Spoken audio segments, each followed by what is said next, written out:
All right, we're all good. Jessica, that was the thumbs up. Okay, sorry, I just wanted to make sure. I'm calling the meeting to order. We'll do a roll call. Frank, if you wouldn't just mind starting us off. Frank Wagner. Cecile Kernsley. Kevin Larson. Margaret Beck. Kevin Boyd. Carl Brown. Jordan Sellergren. All right.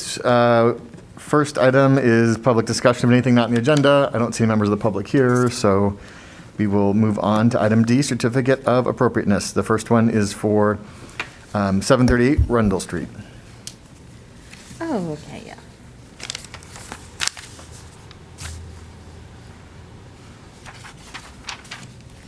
Okay, 738 Rundle Street is in the Longfellow Historic District, as you can see down here.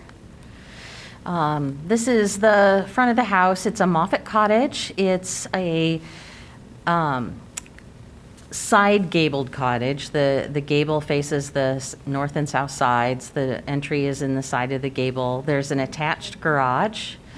There's a shed roof dormer on both the front and the back, a wide brick chimney, some concrete stairs and steps. The second floor windows that could be original or are original are all 6/1 double hung windows. The only window on the first floor that really could be original, except for the side window on the garage, is this one, and it is just a 1/1 double hung window, which is what the one on the side of the garage is as well. This is the back, so here we have another shed roof dormer. See, these are a little smaller. This one, it might be a replacement, and this one is a little smaller anyway. So it seems like there's a possibility on this house that it has 6/1 double hungs on the upper floor and 1/1 on the lower floor. At least that's what we were going with. This is the back door of the garage. This is the south side, so there are two windows in the gable on the second floor and some other windows on the side here. The project is to increase the interior space, and the applicant came to us with the goal to convert the attached garage into living space. He wanted to do that instead of an addition because, of course, you don't have to, build all of that structure. It's already there. And so when we were looking at this in the planning and the building up department, there are a few things that kind of go together with this type of project. So if the attached garage is converted and there's no longer a parking spot in that garage, the driveway can no longer remain there because you can't park in the front yard of a house. A driveway has to lead to an appropriate parking spot. So if this driveway was really long and had 25 feet of driveway and then a parking spot, that would count, but it doesn't. So if the parking spot is no longer in the garage, the driveway must be removed. So when we're looking at this kind of a conversion from a historic preservation point of view, often what we would do is if it involves removing elements of the architecture that kind of make its historic character, we want to try to avoid that. So sometimes in houses, if they are doing an interior remodel and they suddenly want to remove a window that's part of the window patterning on the house, we've actually had them leave the window, seal it up, use black glass, and then on the inside, they can wall over it, tile over it. It often happens in a bathroom, frankly. And so sometimes that is the best thing to do. Sometimes it's not. If, for instance, removing that window really doesn't disrupt the window patterning, of course somebody is not going to want a fake window there if they don't need it, So sometimes that's not necessarily the best case scenario. With this one, if we think about the fact that if we were to get a better garage door, seal that up, we're not ever going to have a driveway here anymore. And so suddenly we have a garage with no driveway. We also can look at this house with the fact that that garage door entry has been remodeled. It was originally just in the plane of the wall with the shingles, so it was back here. But this is a construction that they built this out probably to get an extra foot of space in the depth of that garage, because that's really all they gained. And so, looking at these two things, staff's recommendation is to, if the conversion of the garage is approved, not to have it remain looking like a garage, but to incorporate it within the house. Now, some of the times when this happens in a neighborhood and there's not a historic district going on, they might just leave that down at the grade level where the garage was. So suddenly you have a part of the house that's, lower than the rest. And that's not what we would recommend here. We are already dealing with a front that has been altered. It's the shape of that garage fits with the rest of the house. And so we would just have it converted so that it looked like the rest of the house. So the proposal with this project is to remove all of this extra additional structure, fill in the wall with wall framing. They would create a stucco finish to match the foundation, which you can see here. It's just a stucco coated foundation, and it would be at the same level all the way around the house. And the fact that the garage door in the back already does that, that's just another reason why staff would recommend to go ahead and do that. And so then the rest of the wall would be infilled with shingle siding, and then we would have a window or a pair of windows. And we looked at both of these. We only really talked to the applicant about a pair of windows because that's what our recommendation would be. I think I still have the slide of the single one in here. There's just it's a little bit too big of a space for a single window. The applicant put in this drawing for what it would look like, but it's not really to scale. So we worked with Photoshop really, really roughly in 5 total minutes. It's so very rough. But anyway, the window would be at the same level as that window on the first floor. It would be a 1/1 double hung, same trim. They would use the same siding below the window. And so basically, it would be like this. I'm assuming at some point somebody would grade the driveway. I mean, they will remove the blacktop driveway completely, but I would assume someone would fix the grade so it matched the other side, which is a little higher at some point, but who knows?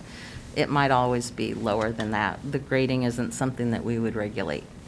So anyway, the general idea is that it would look like this. Here's the single version. This is about 4 feet wider than the space we have over here. So that's why it just seems like it would be better for 2 windows. And they're not paired because this house it doesn't have paired windows. They're always 2 individual ones. Like in the gable here, you have 2 individual ones. So this is the proposal and at least the recommendation that staff would make to approve for this conversion if it's approved. Now, we're removing the garage. So when we look at a garage demolition, we always then look at a garage new construction. The building officials would also require that a paved parking spot is put on the lot in some place. It has an alley. And so we'll go back to the door. So here's kind of the aerial site view. We have the house. We have a lot of space back here. If we're looking at the neighborhood generally, we do see, some garages on the alley. This is the cross street, so that's what's going on here. Here's the creek, but even there's a garage there and there. That tends to be the pattern. And so they have proposed, this is a sketch they have again, so north is on this side. We have a garage. It would be 5 feet from each of these property lines, and so maximizing the space that they can have. And the 5-foot setback matches, I think, the garage to the south. That's not to scale, so we must be to the south. So we did this kind of just on the Johnson County property information viewer, so you could get a better idea of the scale of what we're talking about. So it's a little bit longer garage than normal, but not a lot. 14 feet by 24 feet is what we have. So this is basically what the site plan would look like. They have proposed some kind of a deck or landing out the back door that they're going to raise. They have not provided any drawings with that, but, you know, we would require the customary 8-inch set in from the north side of the house. They have plenty of space in this yard and across the back. I mean, they could do almost anything as far as the deck goes, especially because it would only be that like 10 inches off of grade. So there's no railing or anything like that. They would have, you know, like one step down when they do that. So let's go back. So one of the things they want to do is replace the door. Now, frequently in front doors, Were we all too still? Was that what? what? Were we all too still? Is that- Maybe, I don't know. It's not working, is it? Here, I thought we were just reaching an important part Right. of this. Yeah, I know. I was like, now it's time to really pay attention. it's dramatic. I'm going to start adding in special transitions. No. Anyway, well, whatever, we'll go on. So this door, you know, cosmetically, it doesn't, well, structurally, actually, it's fine. But it does have some cosmetic things. It is a fairly standard door. They have proposed to replace it. Staff could recommend replacing it as long as they got a good match, if we can match this door. But this is what's going on. I mean, they have a little bit of a unevenness at the threshold, but they could also install some new weather stripping. There's been a lot of work done at the lock area here, and this is why, you know, this could be repaired. I don't know that that's the kind of thing that this contractor specifically does, but, I mean, I told him, I recommend he put a new frame on if he keeps the door, but just because it's been beat up and stuff. Here is probably the original doorknob location, but anyway, so we have this door. There's been a little bit of, I guess, plywood infill here. Just some cosmetic damage that, you know, if he's going to try to resell this house, I mean, staff could go along with the idea of replacing this door because of its damage, as long as we could get good match to the original door.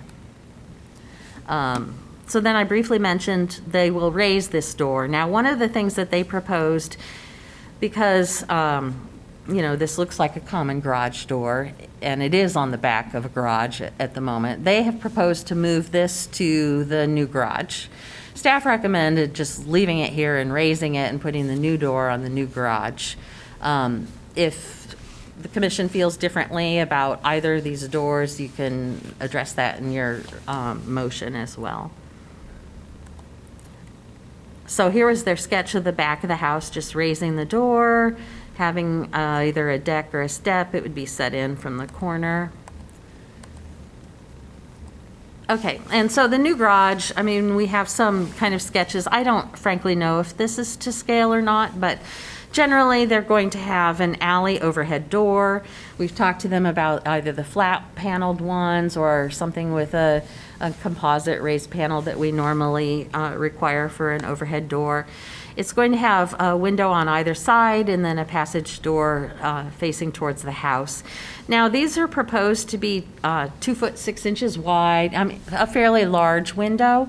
Our guidelines speak to garage windows as being fairly small and rectangular, so we have suggested that they should go with something that's smaller than the windows they would put in the front of the house. These are shorter but fatter. So we have proposed that they change that dimension. Here's just kind of a sketch. It's going to be a simple 612, which is an average pitch. The other thing that they have requested is that they would like to use a lap siding, which is common and typical, and it is a fact that not every garage matches the house. Sometimes they're different. It is also a fact that in this neighborhood, many of the Moffett cottages have a garage that matches. There's a house in this neighborhood where We had to go back to the historic siding because it had been removed and we didn't know what it was, but because the original garage was there and it was a shake shingle siding, we had them do the house that way too. The original garage here was attached, but it was also matching because it was attached. So we have suggested that the new garage should have a shake shingle siding.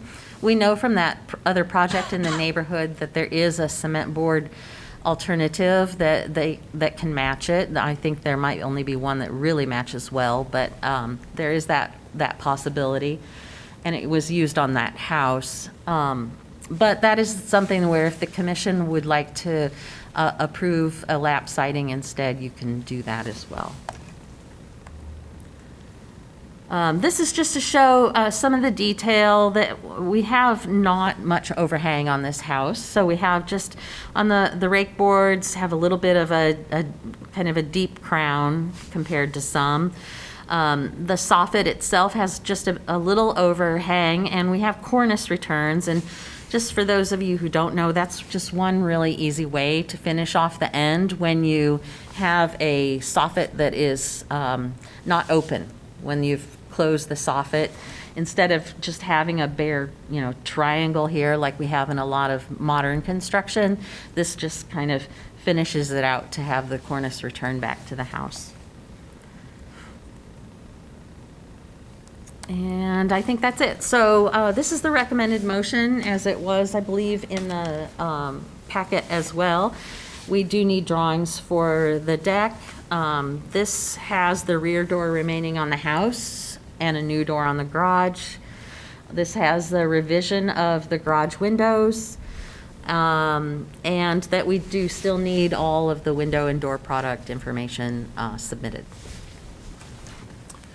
Okay, so any kind of, again, just clarifying questions, things you weren't quite sure of for Jessica, and then we'll get a motion on the floor. Well, we'd open the public hearing, we don't have anyone, so we'll get a motion on the floor. I don't know if this is is this the right time to ask? In your discussion of the windows on the front of the house, Yes. is that you're going to absolutely demand that they do two windows? As I looked at the rendering here, it seems to me that a single window it looks cluttered with two, and that single window would balance the single window on the other end of the house. And I think it's more aesthetically pleasing. Overall, I love what's happening, but I think that it's just too much.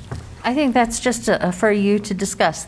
We just had a staff recommendation, and the commission can make that decision. Yeah, I have one, let's pause on that point until we can, I just had a question about the door. Is the front door the one that is damaged and needs repair, or is that the back garage door? No, the front door is the one that's damaged and needs repair. Okay. So this is the front door. Okay, we moved from that to the back door, and I Yeah, just I know, was sorry. making sure. And then there's no motion on the front door is part of the motion as approved. Correct. Replacing the front door with one that matches is part of the approved motion. So Okay. if you do not want them to, then you would need to Yep. add Okay, that. great. That was mine. And another thing on the back door, I believe in the packet it said you recommended they keep the back door and get Yeah. a new one on the garage. But in his presentation, he points out that door is single panel, single glass, uninsulated, so it's not the best choice for energy efficiency. And like the front door, we just recommended that they acquire a storm door, which would be the typical recommendation for any original doors and windows. Okay, I think those are both items for this discussion. So if we could get, you have sorry. One question to clarify, having included the drawing with one window where the garage door was and the drawing with two, what was the reason for the recommendation being two? Frankly, the original recommendation and the only thing ever discussed with the owner was two. And as the mock-up was being created, we played with one and thought, well, maybe that's okay.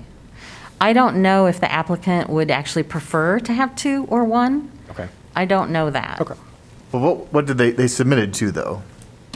Yes, but we did talk about it on site. And so it was probably suggested to them to have 2 originally. Okay. Okay, let's get the motion on the floor so we can have some conversation. Do you mind advancing just to show us what it is? Because that's a lot. Okay. Yeah. Someone want to make a motion? Sellergren, I move to approve a certificate of appropriateness for the project at 738 Rundle Street as presented in the staff report with the following conditions. Number 1, drawings of the deck are submitted for staff approval. Number 2, the rear door on the house remains at the house and a new door is installed in the garage. Number 3, the garage windows are revised to smaller double or single hung wood or metal clad wood windows. Number 4, all window and door product information is approved by staff. A second? Wagner, second. All right, now we're ready to discuss. I have a question about the windows. I think there was a slide of the side of the house that had a different color, and it looked like there were 2 windows that were paired. I forget the term for that, but, Right there. yeah. Yeah. Oh. So could that be recreated for the garage front? It could. Do you have Photoshop on your computer? Not this one.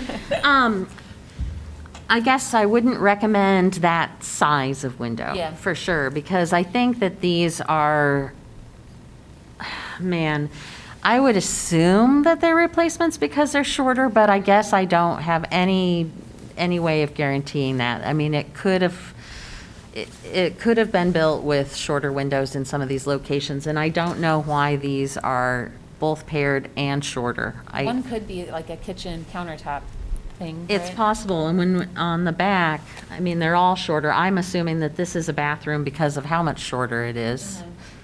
But I don't know the reasons for those. It's kind of hard to tell a little bit with, I haven't actually been inside the house itself, so I don't know what's been changed or not changed on the house. I just wonder if that might look nice.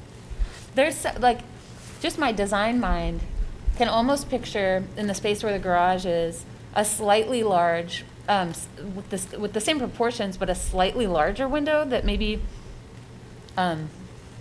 like if it were a single window, maybe it was more, I mean, I'd have to mock it up to see, but that maybe it just takes up more of a more space on that side of the house. I don't know. I wonder like what you could do for balance, because there's something off about the balance. I would say that it would be difficult to follow the guidelines Yeah. and make that window larger. Okay, got it. It would also be sort of difficult to put paired windows just because we're looking at the front where they're individuals. But it's still on the house, so it might be possible to do something paired. I'm just going to ask a logistic question about the window and what our procedures. If we can really only approve what's, like, they've submitted an application for 2 windows. If we think that we have some flexibility for staff and chair or for something else from some other, I'm not suggesting that we do that. I'm just asking. So I think that you could revise or add a condition that requires one if you want to require it, or leaves it open to 1 or 2. I mean, I think that Okay. that We could just add a condition. right. I don't think that you have to Yep. completely defer or deny. No, yeah, just I for didn't want to do something that. like I was trying to figure out how we logistically Yeah. would proceed if that's the direction we want to head. The applicant might be delighted to get away with 1. It would be less money for him or her. Correct. I also agree. I like the single window there. Where they're doubled up, you have more surface area, and that kind of looks like it wants a 1 window there. Where they're paired, you have more flat surface. I have a clarifying question. On the garage, on that front facade, is the facade of the garage set back from the facade of the house? It is. Okay. In fact, you can see it, oops. Maybe not there. You there can we see go. it here. Yeah. Could we go back to the motion? Oh, yeah. You mind? And I think that if you just want to revise the motion by adding or deleting, I think we could do that without having to say it again. We could just, yeah, add an amendment, yeah. Okay, could we maybe do these by item, just to make sure so I'm playing with lights. we've got, are folks generally good with the drawing of deck are submitted for staff approval? Yeah. How about the rear door? How do we feel about it remaining on the house versus installed on the garage? Fine. I'm fine with that. I'm kind of fine that's on the house with the storm door, okay. Garage window, oh, this is the window question that wait, no, sorry, this is the garage itself has smaller windows than proposed. Okay, and then window and door products. So we're good generally, I think, with all this, with the exception of, do we want to give them maybe the option of 1 versus 2 windows? Is that what I'm hearing? I don't want to. Option, or maybe just suggest or require 1 window. I mean, it also gives them more space in the room. That's not a window. My only concern about changing what they approved and requiring 1 is that they have submitted an application for 2. I'd rather, my preference is to give them the choice I agree. because they're not here and because, And it sounds like we don't necessarily object to 2. We just think that 1 is a good option, right, for all sorts of reasons, whether it's aesthetic or on the inside and so on. So to give them the option, if they want to save money, they can do so. If they really like 2 because they have matching shades, they can do that. Or they yeah. want to do solarium. If you require 1, and they really want 2, They could- I mean, they can communicate that to us, Okay. and we could work through that process without necessarily bringing it back, especially if there 'cause is it's yeah. a general idea that it's okay either way. I mean, it did come up while we were making the Photoshop of this that maybe 1 might be better, and so that's why we brought it. Okay. So, I have a quick clarifying question. So as far as the commission goes, the reason something would be required would be for reasons of historical appropriateness, but aesthetics is not the territory of the commission. I mean, they can pick that. Is that a fair assessment of the difference, or is that not, am I missing kind of a dimension? you Well, know, the whole historic- realm of historic preservation is about kind of treading that line between subjective and objective. And we have guidelines to try to require an objective reason to something that really is subjective. And so like the guidelines, maybe not being able to do paired windows there because we're looking at the front. And so that's where that's kind of objectively saying that at least they should be individual instead of paired.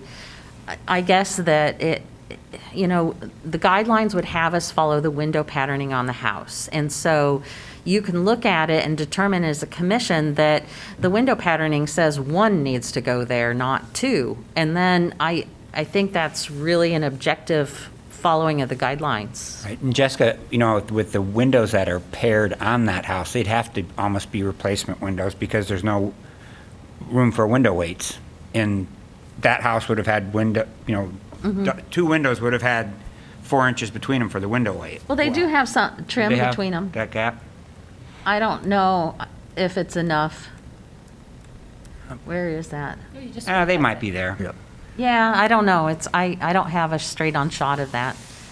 Margaret, to your point, part of what our job is when the guidelines tell us in a direction that we need to follow the window patterning, and we have to decide which of that is it, you know, and that's kind of our job as humans to not interpret, but to figure out which of those it is. It's not really aesthetics. It's sometimes I feel like when something looks right, it's because we're trying to make it fit on the house, and so sometimes I think folks use aesthetics as a way that it feels historic because it looks right. But I don't know. I think we use those terms sometimes interchangeably when we don't really mean to. I think what we're trying to say is, does the one window look right on the house to fit the window patterning, or does two? And sometimes we say like, aesthetically looks better, but I think what we're really saying is. Historically. If it's it this is. pattern, Yeah, because, yeah. okay. So I think that's like just was trying to make sure that, and for the public who happens to be So watching. are we saying we know what the historic patterning is in this case?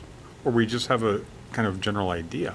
We're guessing based on the, it's not really a pattern that exists, so we're kind of just guessing. Yeah, we know what the original house window patterning looks like. Those windows we think are, the front windows are probably Yeah, original, or at least the openings are. I would think that these, I have photos of these two windows from the inside, and so I think that these are original windows, these two upper ones. They have modern aluminum storm windows on them. I do not have a photo of this one specifically. It's a wood window. It could be original. You know, there's a lot of explanations for why this upper sash doesn't have multiple divided lights. I mean, it could have been put in that way. Some Moffett houses have some odd characteristics to them. It could have been smashed at some point and they replaced it with a sash that had just one pane of glass instead of 6. You know, that could have been the reason why.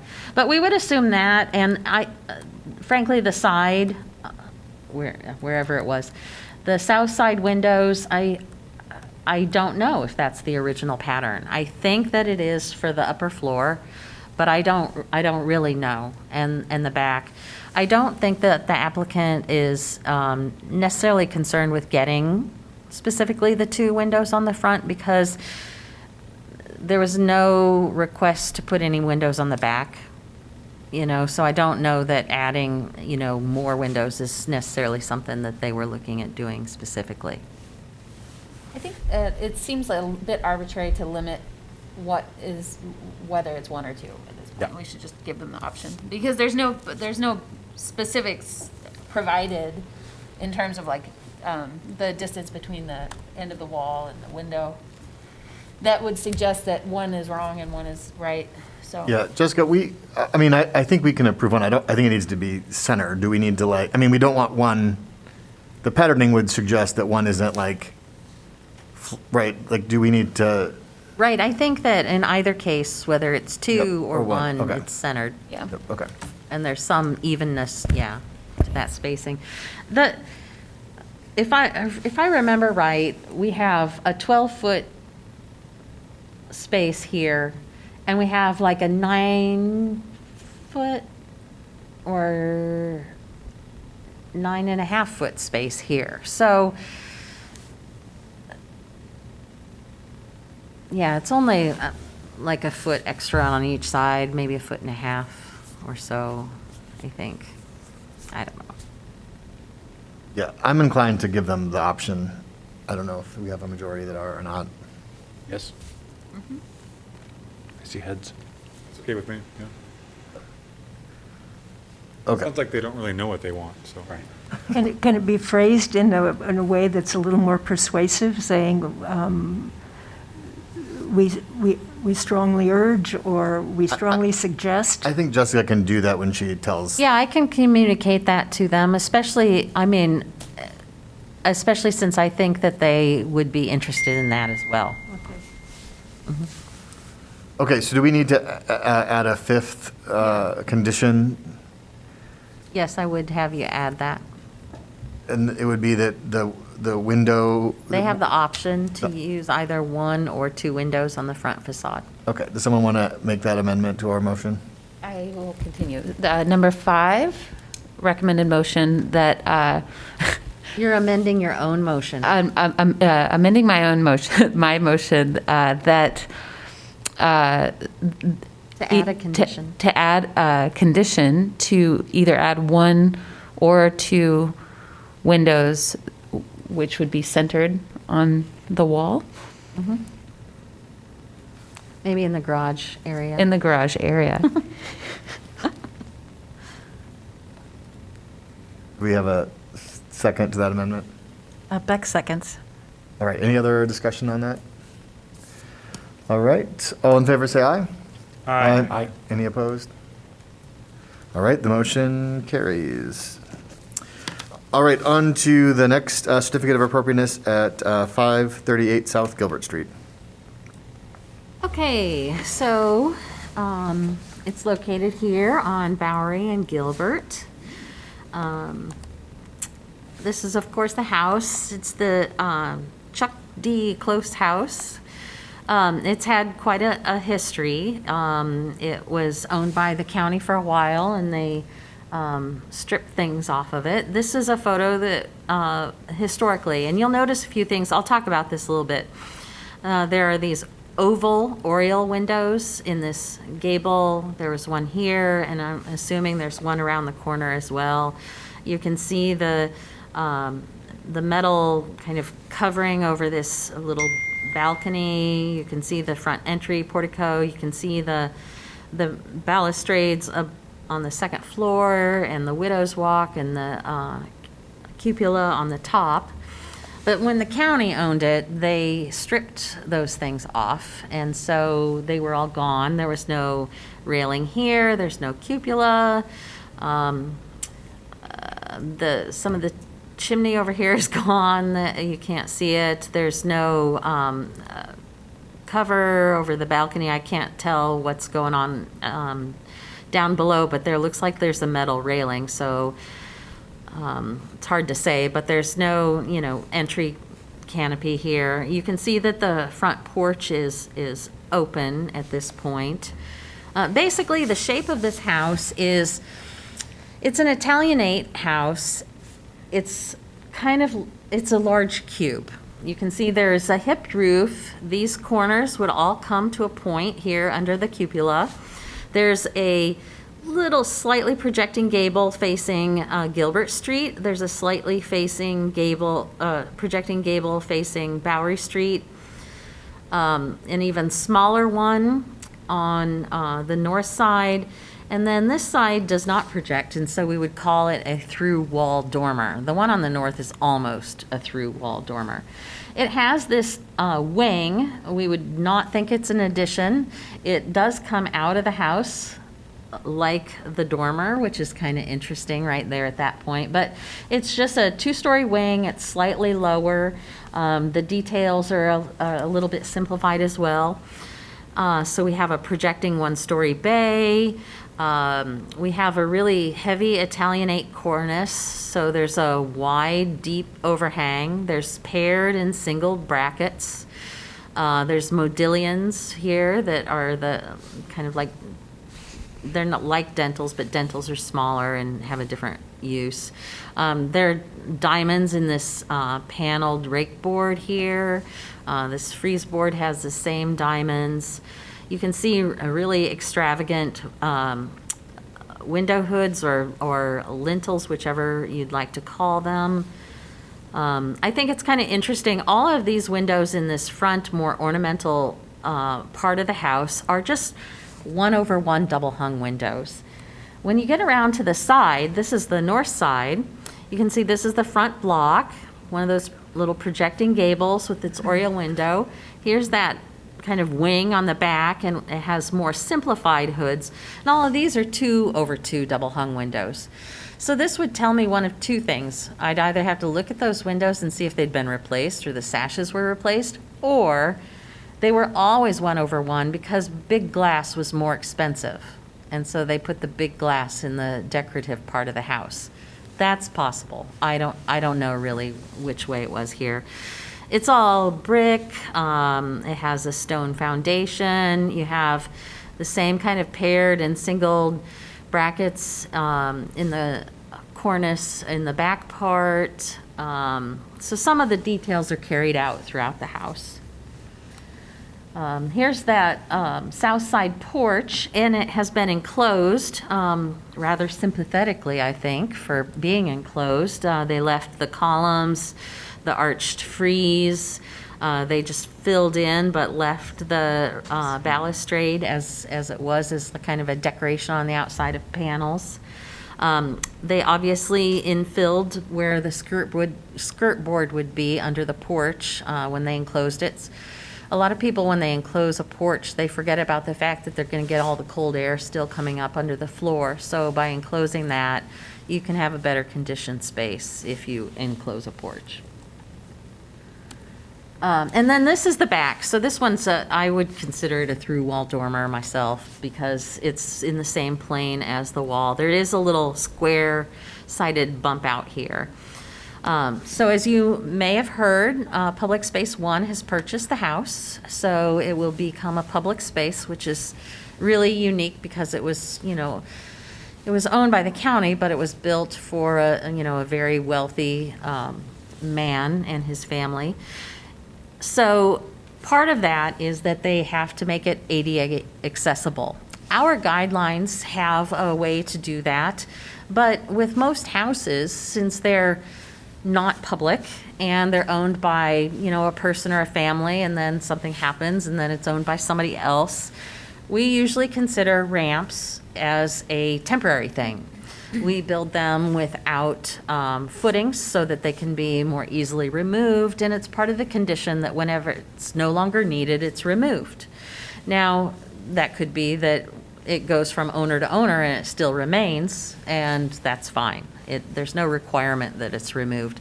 But in this case, it's a public building now, and so it will have a permanent ramp. And so that's why the ramp comes to the commission in the first place. We do have the ability to approve a ramp that's not permanent at the staff level. And we did work through this with them, and they have an architect, and they're doing probably what the simplest change to what we have here that you can do. They are removing these steps, and instead they will build in a platform, and the platform will kind of extend out towards us, and we'll have steps that go down to the alley, and then the ramp will continue along the back here to the parking. I did put in the staff report that the only sidewalk entrance was to this door, and that's obviously not correct, so I don't know where, that's just wrong. So here we have the drawing. So the landing, fitting in that little space between the existing entry and the square-sided bump out. So it creates a little bit of an L-shaped landing, and then it continues to the street. All ramps, to be accessible, have a certain slope that they have to have, and after a certain number of feet of travel, they have to have a flat landing. You can't just go like 100 feet down a slope because you could lose control. So there is a kind of mid-ramp landing, and that provides stairs off into the lawn as well. So the railing, okay, there are a couple issues with this. One is staff has recommended to them that the railing on the ramp is a simple square spindle. As I said in the staff report, the reason for that is because, and we can look at the photos if you want to, the house has several different types of balustrades. The ones on the front that are kind of fatter or more decorative, if you imagine that kind of fatter turned spindle suddenly, 3 times as tall, it would just really become kind of cumbersome. We want to reduce the amount of space that has to be taken up with the ramp, with the railing, and provide, more width without just getting an enormous ramp. So not using those would be good. On the back of the house and that side porch, they have a different railing. It's the kind of the crossing thing. But because this ramp is, it's more than 3 feet off the ground, we have to make sure that all the spaces between the members and the railing are less than 4 inches. So the railings that are on the house, staff did not consider appropriate for this railing. And so we were proposing the simple square spindle. Everything would be painted to match the house. There would be posts under every other newel post in the railing. And then the other thing that we have suggested is, as you can see, there's some framed skirting here, and there's also some under the balcony in the front. And we have suggested that because of the height that we have going on here, And because we're attaching to an entry porch on a very, very formal property, that the area where that space below the ramp is the tallest is also enclosed in skirting that matches the rest. We did not continue that past the side of the house, just because at that point, we want to kind of minimize what we have going on with the ramp instead of really drawing attention to it. It's possibly still taller than 18 inches at this point, but I think by the time we get down into here, we are at least 18 inches or lower. So that's why the staff recommendation had included putting the skirting in at this area. Yep, I think that's it. All right, any just questions about things you didn't quite understand?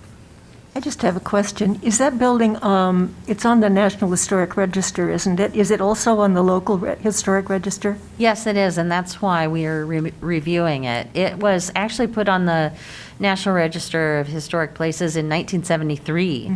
So writing up the staff report was actually, nobody's really had to write much and describe the architecture for this because the early National Register nominations don't have much information. It was more about the family and where it was and stuff like that. But it was also one of those original first landmarks in 1996. All right, are we ready for a motion then? Salergren, I moved, my recommended motion is to move to approve a certificate of appropriateness for the project at 538 South Gilbert Street as presented in the staff report. Brown, second. All right, any discussion? I think you did a really nice job of being sympathetic to the house, and I mean, you did a great job of explaining all of it, so, I think that ramp looks great. yeah, yeah, It's going to be great, really. yeah, excited about the property as well. Thank you. All right, all in favor, say aye. Aye. Any opposed? All right, the motion carries. Do I have to say aye if I read the motion? Yeah, you'd Yeah. still be voting. Aye, okay. Because you can make a motion and not support it. Okay, very good. Yeah, you could make the motion and then vote to put it down. Great, Well, okay. and this came up also once in the past where, the commission does not need to be unanimous. It just needs to pass by a simple majority. So we could have 9 people here and it's a split 5-4 and it passes, or 4-5 and it doesn't. So, just so you're aware. Yeah, we had one where we had it was 4-4 and somebody undecided, and we just sat and waited for them to decide. Okay. Let's avoid that again. All right, on to item E, a certificate issued by chair and staff. Not a whole lot right now. So this is 1111 Sheridan Avenue, and they came to the commission for these railings a long time ago. They're doing basically a simplified version. The board will match this board, the posts will match the posts, but they're putting that railing down at these steps here. So it is similar to one of the options that we pass out to people when they want to do that. Oh, this one's a little bit more complex. So as some of you may remember, I don't know how many, we landmarked most of the block, the 100 block on the south side of College Street.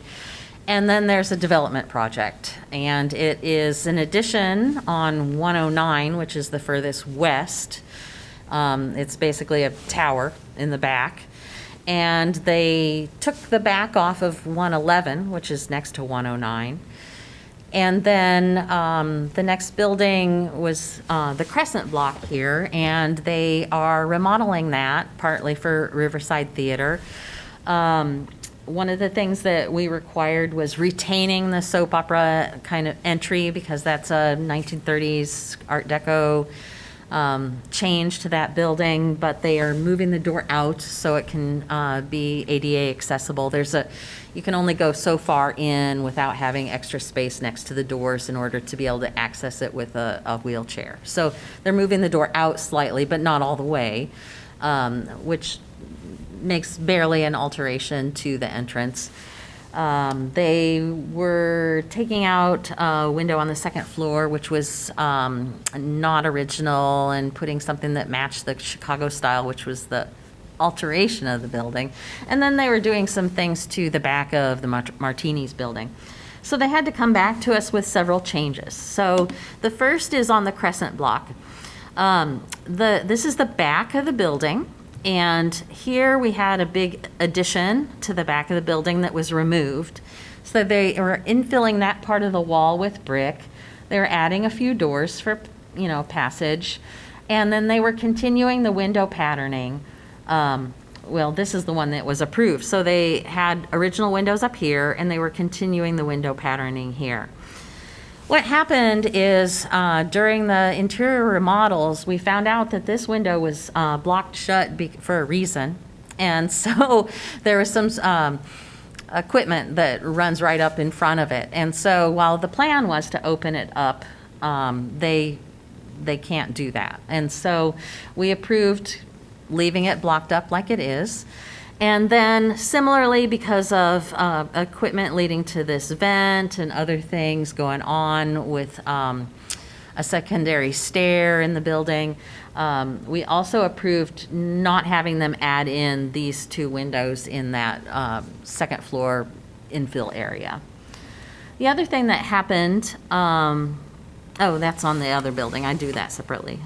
So on the front, the commission approved a storefront, which is a metal system that they use to, it's technically called a storefront, but they use it for storefronts and other things. And it will infill that area where the bar was on the east half of that crescent block building, right here. They took down all of that ephes or stone and the canopies, and we approved just a simple infill that kind of mimics a little bit of the original storefront that Revival has. But at this area, right below kind of this cornice that runs along here, they were going to have a sign band. And as we went through the process, staff really thought that we were going to be uncovering some brick and it would just be a sign band like on any other building. Well, what we uncovered was brick that was not ever meant to be exposed. It was kind of just structural brick. It didn't match color. There were some spots that were gone. It was probably always that way because they had this metal mid-level cornice going over the whole thing. And so they had to come to us with a change. And it's a simple change. They're adding basically a metal panel. But one of the things they're going to do is bend kind of like a bump out all along the bottom, which will align with and follow the little bump out that's on the original cornice. The rest of it will be flat, so it won't have all the details. So it'll always look a little bit more new, but it'll have that little nod to the original. All of this was a chair and staff review, so we worked on it with them. On the back of the Martinis building, which has been a local landmark for a long time, they removed this one-story addition, and the approval was to basically put storefront, well, they weren't going to use storefront, they were going to use wood and kind of match what was going on over here. When they uncovered it, there were just too many alterations to this kind of area. There wasn't really a good enough support. They were going to have to rebuild some of this brick wall in a way that really wasn't going to work. So instead, they are just infilling it with brick.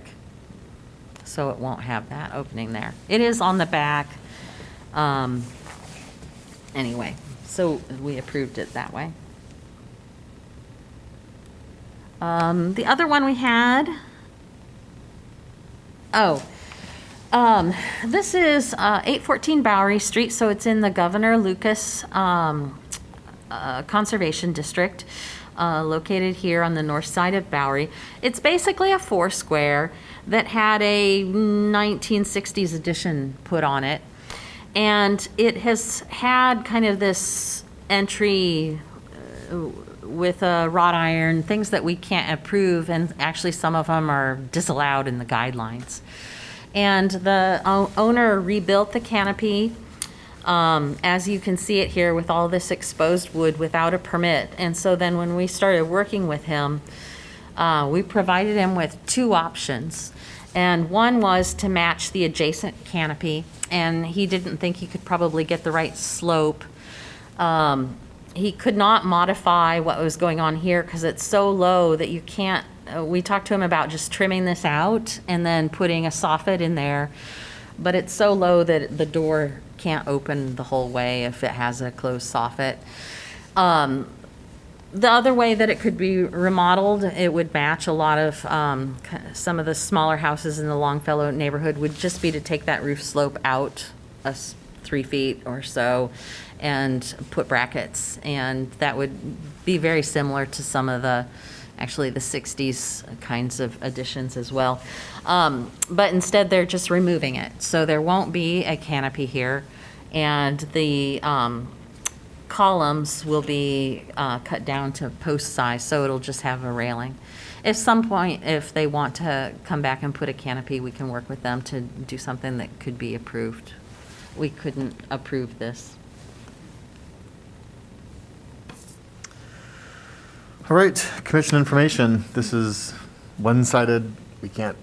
I don't have, oh, I do have to announce that I'll be out of town a little bit, just so you guys are aware, if you get any complaints, but next week I'm taking 1 day off, the week after I'm taking 2 days off, and the week after that I'm taking 3 days off, so. Over the holidays and everything? Yeah, I know, wow. And we have now had 115 applications this year. Can you provide a little context of where that was in like previous Yeah, years? the most that we've ever had in the past was 2018, where we had 108. Typically, since I've been here, it's been 85 to 95 or so, and we've had 115, and the month's not over. All right. Normally, we'd have minutes to approve, but we had a quick turnaround between the last meeting Yeah, it and was this only one. 3 weeks, Yeah. and so I still don't have those meeting minutes yet. So we'll do them both next month. So that's it. Are we ready? I'll entertain a motion to adjourn. Brown, so moved. Beck seconds? All in favor? Aye. Any opposed? All right, meeting adjourned. Thank you, everybody.